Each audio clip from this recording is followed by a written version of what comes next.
Hey everyone, welcome back to Corporate Decoder. Today, OLMA just filed an 8K report, and I am noticing a significant shift in their physical footprint.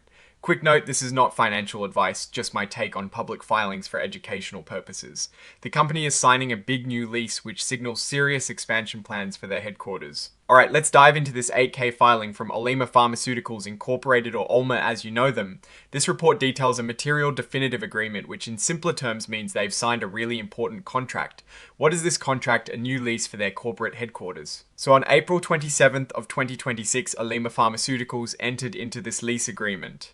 They'll be leasing a massive chunk of space, about 38,000 square feet. This is going to be their new corporate headquarters.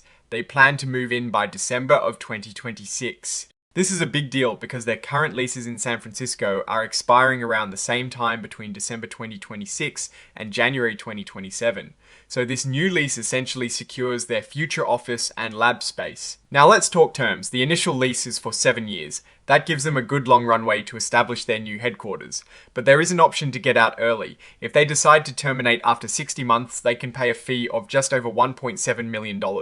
They're also putting down a security deposit of about $427,000. And good news for them, they have an option to extend for another 5 years. Plus, they have a right of first offer to take over even more space if it becomes available on the 5th and 6th floors.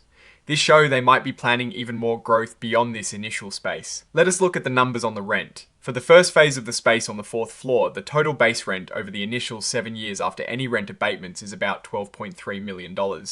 That breaks down to roughly $1.76 million per year. For the second phase on the 5th floor, the total base rent over the initial 7 years is around $6.1 million. That's about $878,000 annually. So the total base rent for this entire new headquarters over the 7-year term comes out to over $18.5 million. That is a substantial investment and a clear indicator of the company's commitment to growing its operations. Remember, Olema Pharmaceuticals is in the biotechnology space, which often requires significant investment in research facilities and office infrastructure.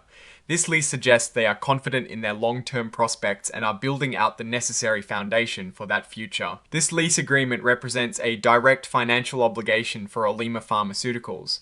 It's an off-balance sheet arrangement because it's a lease, not a direct purchase of property, but the financial commitment is very real. This is essentially a huge financial commitment that will impact their cash flow and financial statements for years to come. It's the kind of thing investors always watch because it signals how a company plans to use its capital and how it sees its future. Companies often sign these types of leases when they are expecting growth and need more space to accommodate more employees and operations. Given their market capitalization is around $1.3 billion and they have over 100 employees, this new lease indicates they are gearing up for expansion. Looking at the signatures at the end, Sean Bone, MD, PhD, who is the President and Chief Executive Officer, signed off on this. This means the leadership team views this lease as a critical step forward for the company. It's a pretty straightforward filing, just confirming the lease and its key terms, which is good because we get transparency. Now, for my take on this lease signals a strong vote of confidence from Olema Pharmaceuticals management in the company's future. The move to a larger, presumably more modern facility by the end of this year indicates a strategic decision to solidify their operational base as they continue to develop their therapies. This is not a trivial expense and underscores their commitment to significant growth. The risk here is, of course, financial. A large lease payment over 7 years is a fixed cost that needs to be supported by revenue and successful product development. However, the context here is vital biotechnology companies often incur substantial costs upfront in anticipation of future breakthroughs and market success. The expansion mirrors a trend seen in the biotech sector where companies raise capital and then invest heavily in infrastructure to support their pipelines. What I'm actually looking for is continued progress in their research and development pipeline that will justify this increased overhead. Oh, and the research tools I actually use are linked in the description. They help keep this channel going. That is my take. Stay decoded. If this analysis was valuable, hitting that like button really helps, and subscribe for more deep dives. Don't forget to check out the Discord in the description.